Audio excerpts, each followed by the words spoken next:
They promised to change the world. Perpetual motion machines, cold fusion, energy from the air. But every time humanity took a step towards free energy, something strange happened. Inventions disappeared. Scientists died. Documents were burned. Coincidence? Or does someone not want us to escape energy slavery? Today, we'll talk about technologies that could have changed everything, but disappeared forever.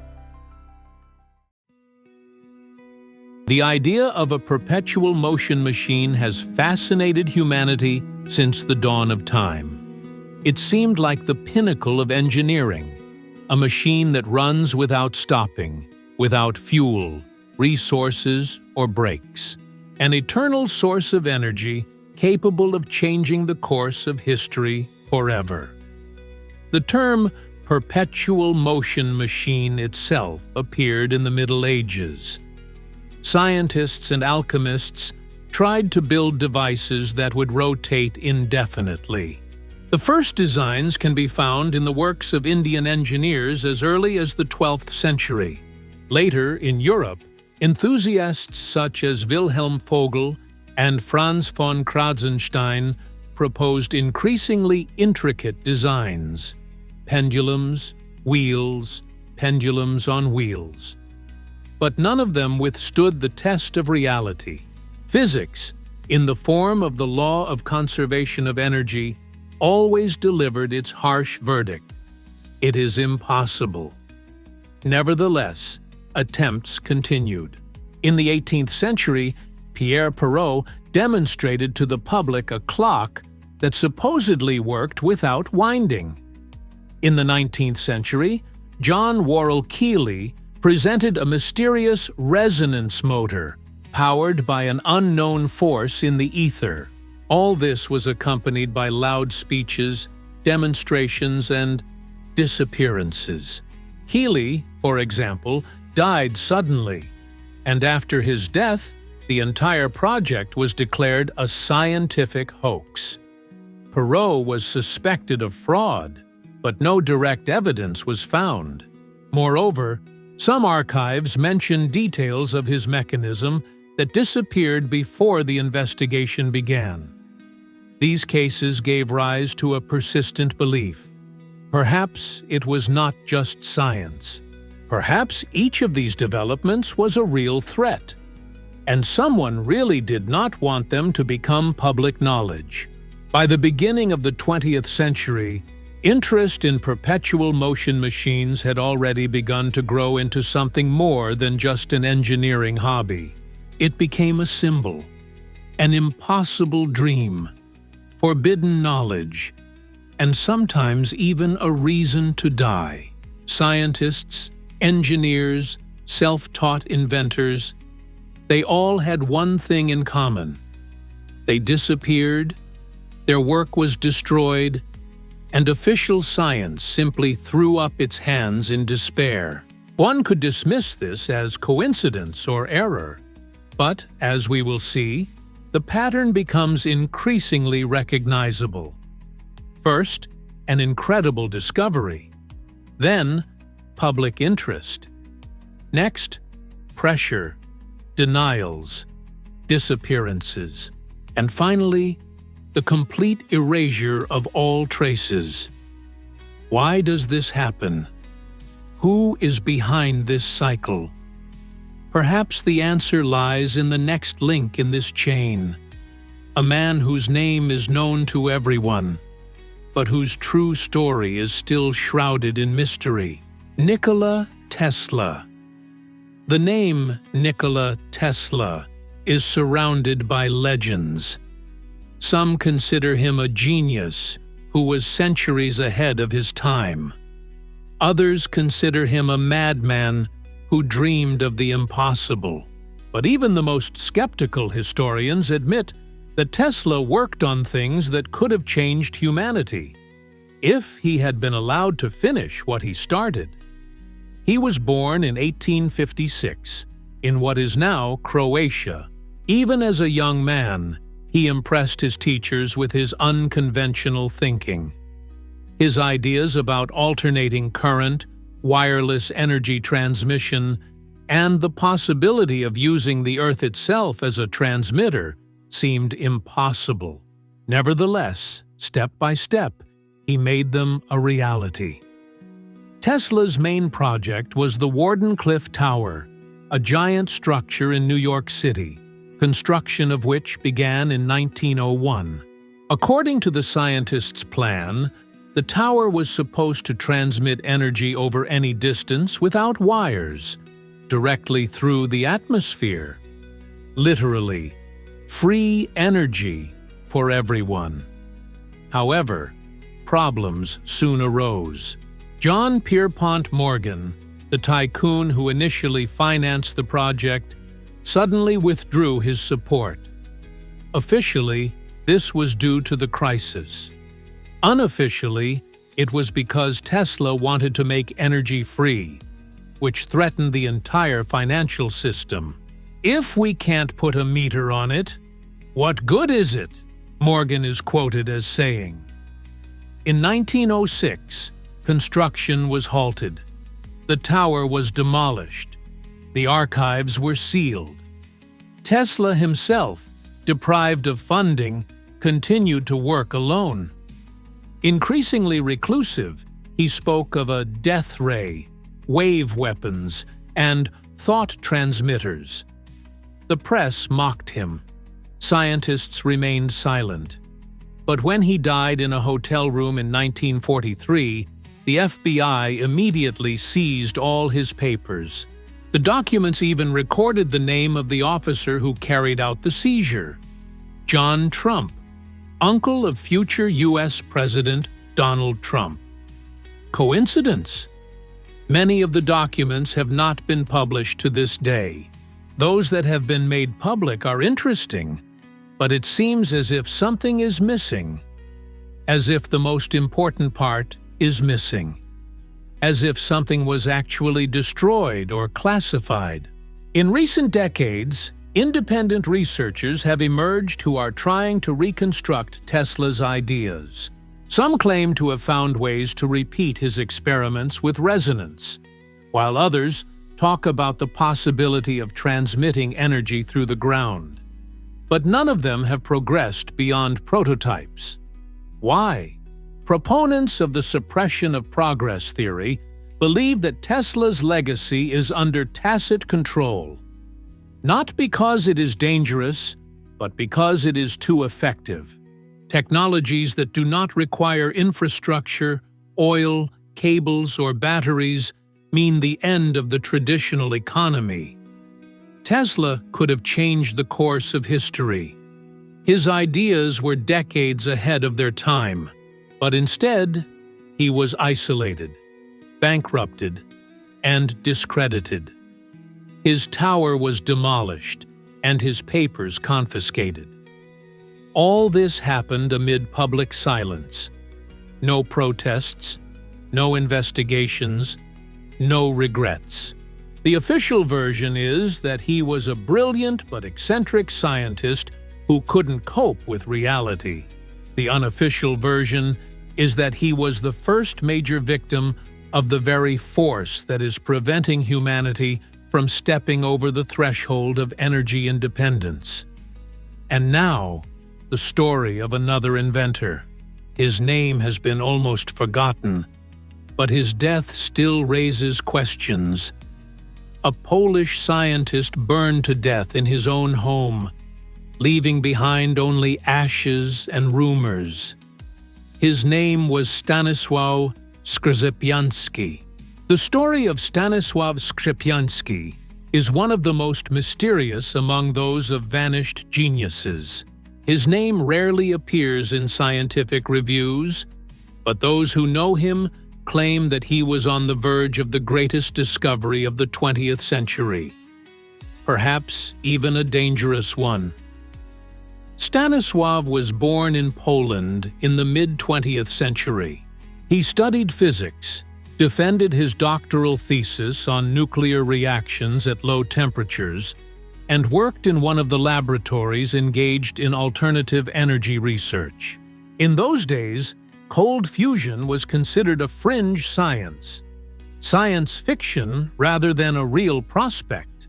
Nevertheless, Skrzepaniak continued his research, assuring his colleagues that he had found a way to achieve a stable reaction at room temperature. According to witnesses, he often repeated, "We don't need fission, just the right environment." By this, he meant catalysts capable of triggering thermonuclear reactions not in plasma, as in the sun, but in a solid state, in metals saturated with hydrogen. At the time, it sounded crazy. Now it sounds almost plausible. In 1985, Skrzepaniak gave a presentation at a closed conference in Warsaw. Those who were present claimed that he presented evidence, graphs, calculations, photographs of damaged electrodes. Some even mentioned a video recording showing the installation demonstrating abnormal heating with no visible source of energy. But shortly after this conference, something strange happened. The scientist stopped communicating. His laboratory was closed, and 2 months later, a short note appeared in Polish newspapers. "Scientist dies in a fire in a private house. Cause: short circuit." The house burned to the ground. The body was difficult to identify. No materials were preserved, no copies of calculations, no publications, no archives. It was as if everything had been erased. One of his colleagues, who remained anonymous, later said, "It wasn't just a fire, it was a cleanup. He knew he was walking on the edge, and he was thrown off." What is remarkable is that just 4 years later, in 1989, an international scandal erupted in the United States related to the same field of research: cold nuclear fusion. 2 American chemists, Martin Fleischmann and Stanisław Pons, loudly announced their discovery. But they met a similar fate: doubt, ridicule, and expulsion. Skrzepaniak became one of the first victims of cold fusion. Or was he one of the first to get too close to the truth? There is no answer. All that remains is his disappearance, his burned-down house, and the silence of the archives. Next came the story of Pons and Fleischmann. Their fate turned out to be much more public, and this raises even more questions. In the spring of 1989, 2 scientists from the University of Utah, Martin Fleischmann and Stanisław Pons, made a stunning announcement.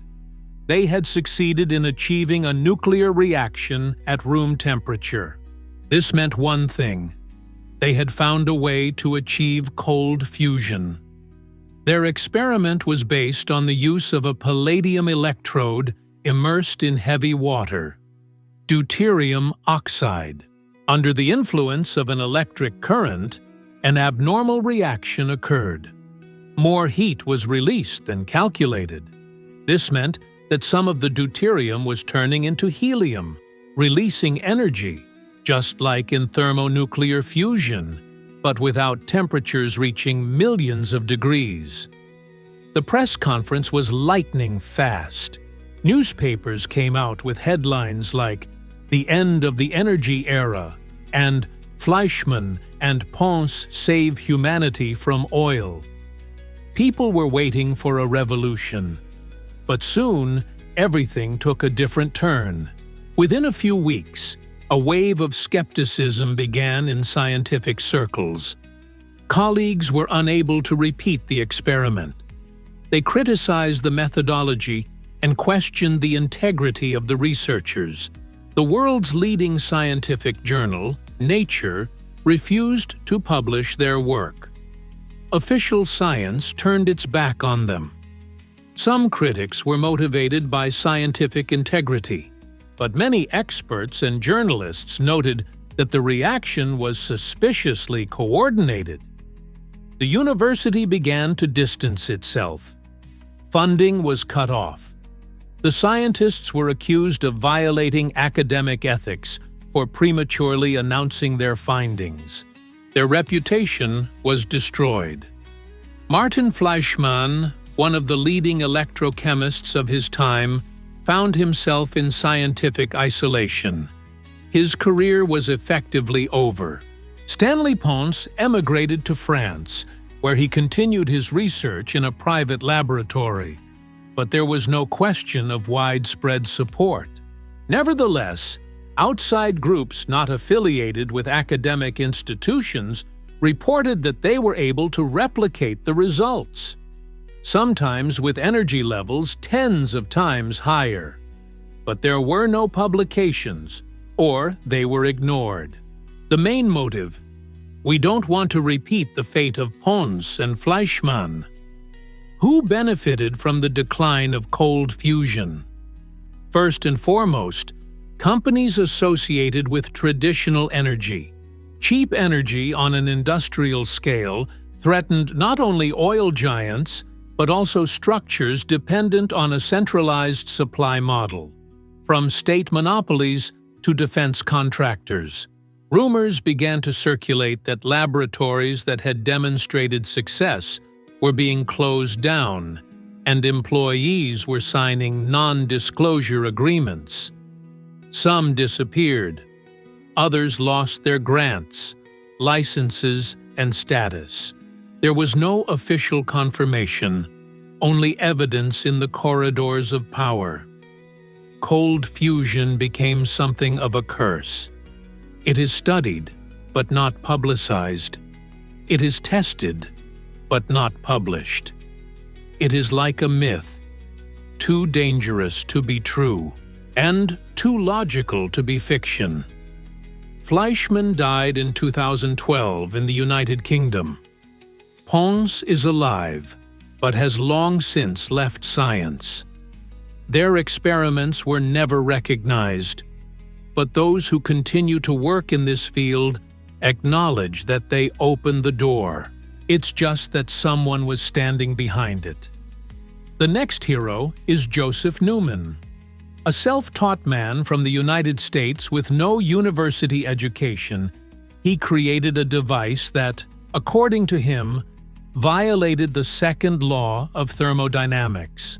But instead of recognition, he received lawsuits, patent rejection, and complete blockade.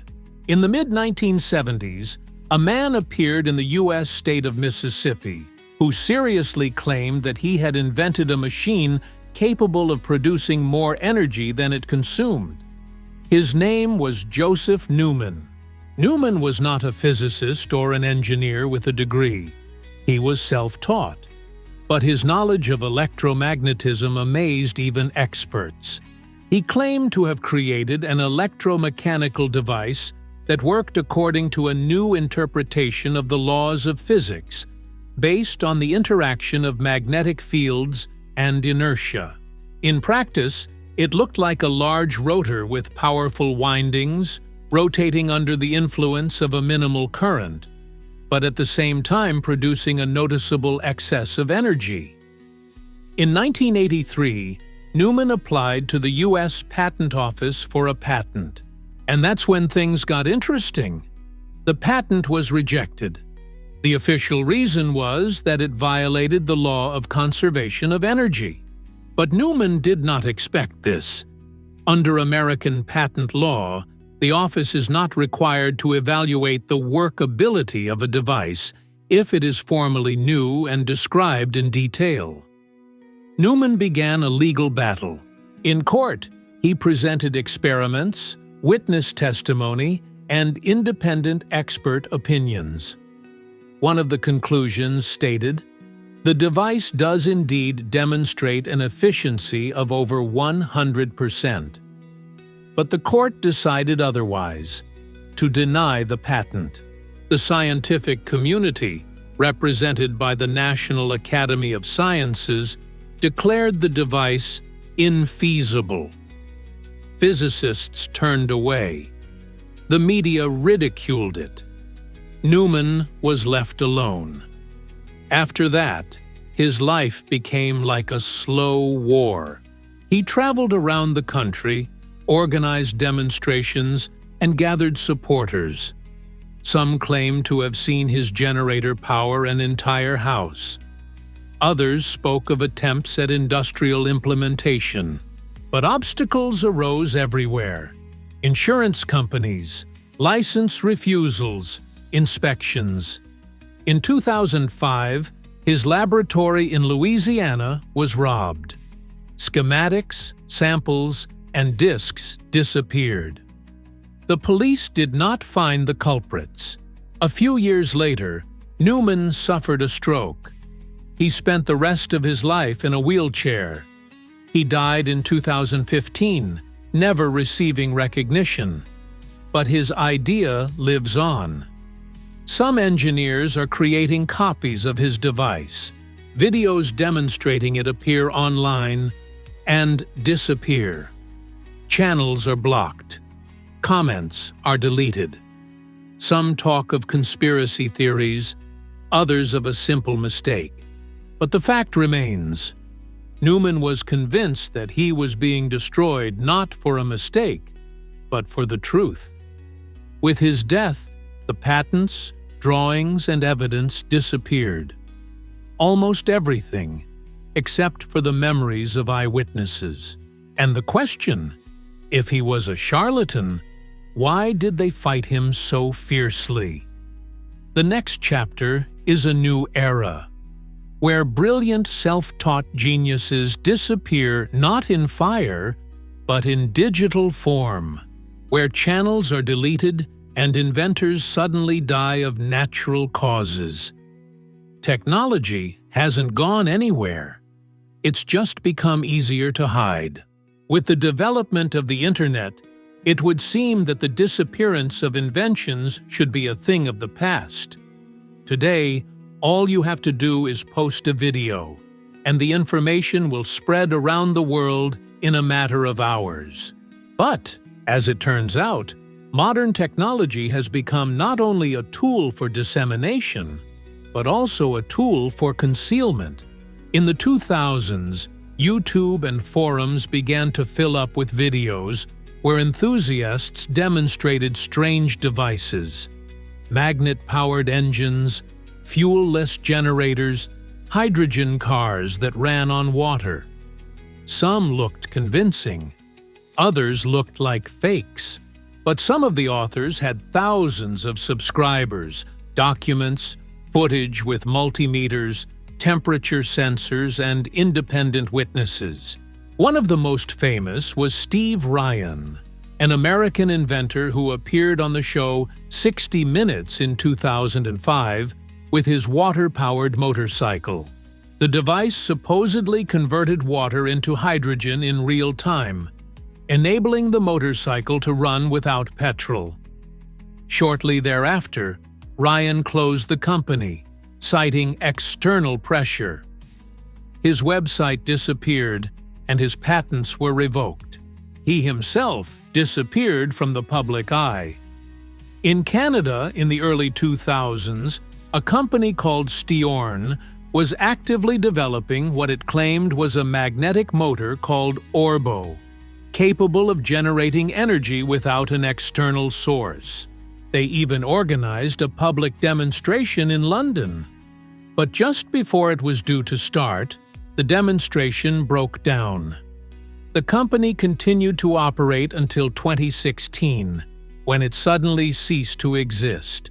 The founder stated that the technology proved impossible despite a decade of development.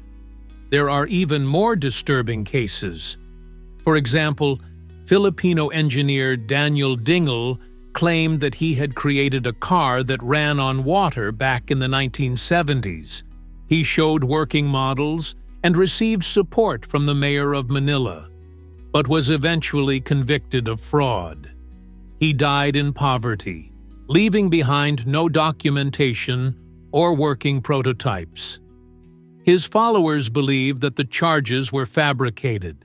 Another example is Canadian inventor Troy Reed, who created an electric car that supposedly ran on the principle of rotating magnetic fields.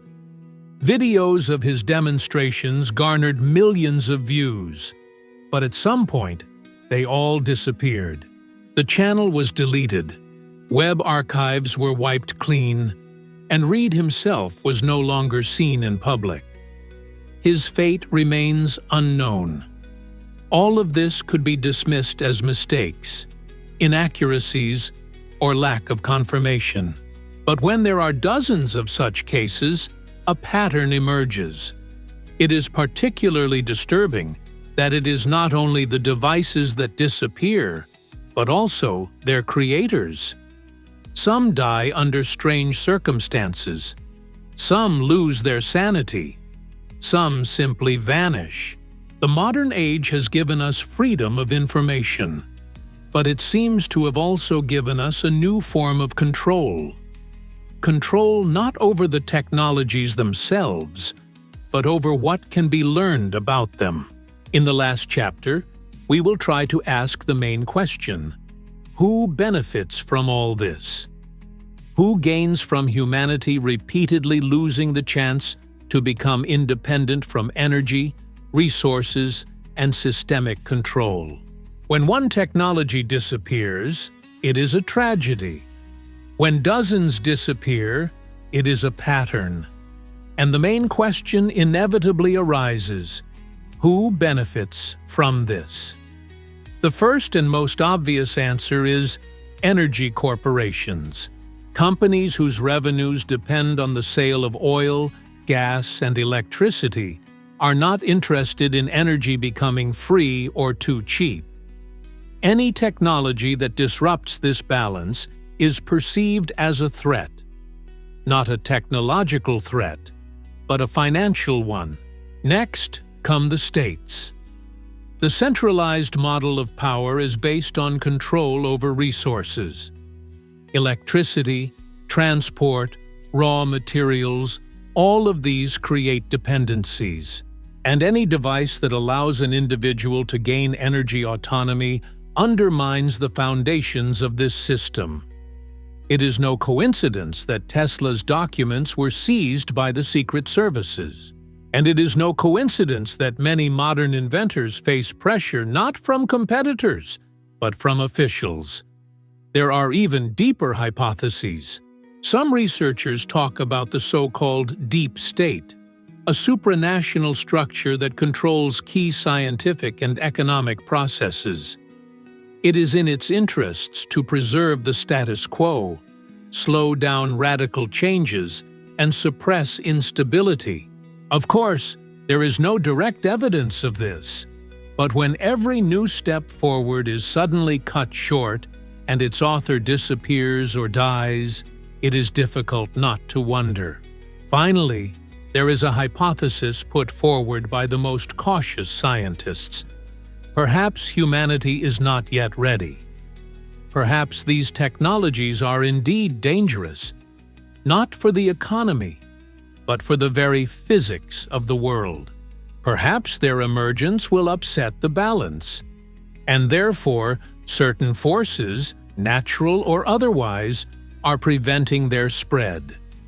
It is up to the viewer to decide what is true and what is fantasy. But one thing is clear: history knows too many coincidences for them all to be accidental.